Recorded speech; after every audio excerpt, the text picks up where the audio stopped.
BBC getting a little bit unhappy in other areas. So let's see what they've been up to. And this is our old friend Laura Kunsberg. She says that civil servants are meant to be totally impartial. But here's what the former Foreign Office chief did in the aftermath of the EU vote. So she's suddenly got very, very squidgy about what's going on in the civil service. But my brain says this is very interesting because, of course, the BBC was very willing to hop in bed many years ago with the political charity Common Purpose, the same charity that was influencing the civil service in a totally political way.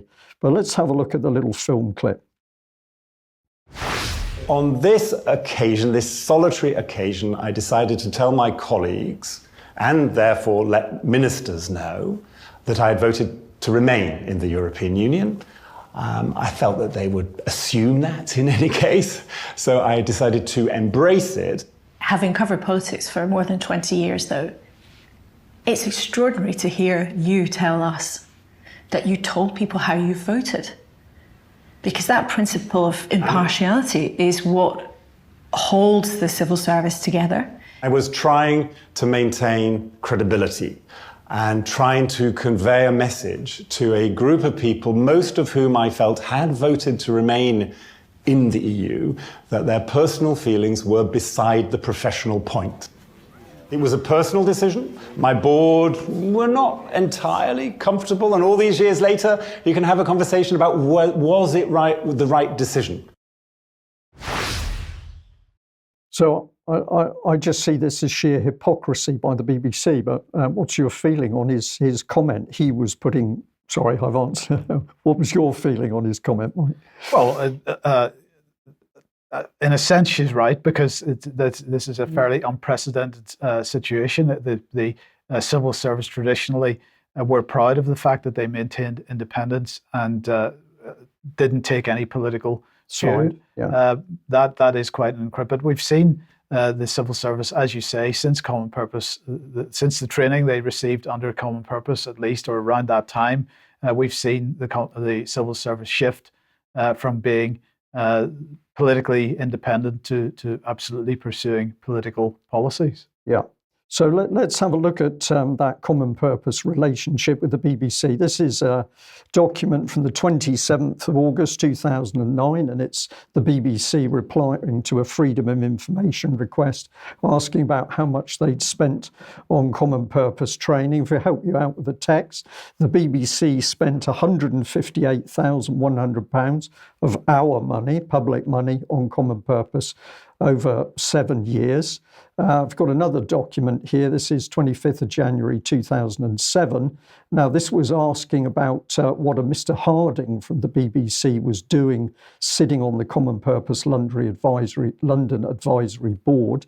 And in the reply, we get two things. One is that the BBC spent £47,260 pounds on Common Purpose from January 2005 to 2007, but they also dismissed the question by saying that Mr. Harding attends Common Purpose in a private capacity.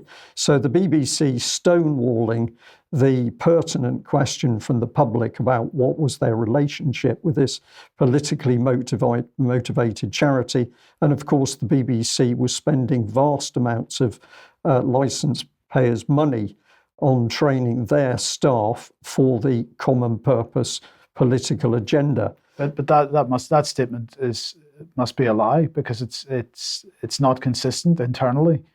So they spend the money on Common Purpose training, but he's there in a private capacity? Yes. Yeah. Right. Okay. Well, it's very BBC, Mike, yes, isn't it? So let's just pop this up on the screen. Many people not aware, there's a very good website called cpexposed.com where you can go and search for information on Common Purpose. But I've taken a little bit of the text where there was a report about Janet Paraskeva, the first Civil Service Commissioner. And of course, she was heavily in bed with Common Purpose and was closely related with the then Chief Executive of Common Purpose itself. So absolutely no separation of powers. I also have this one here.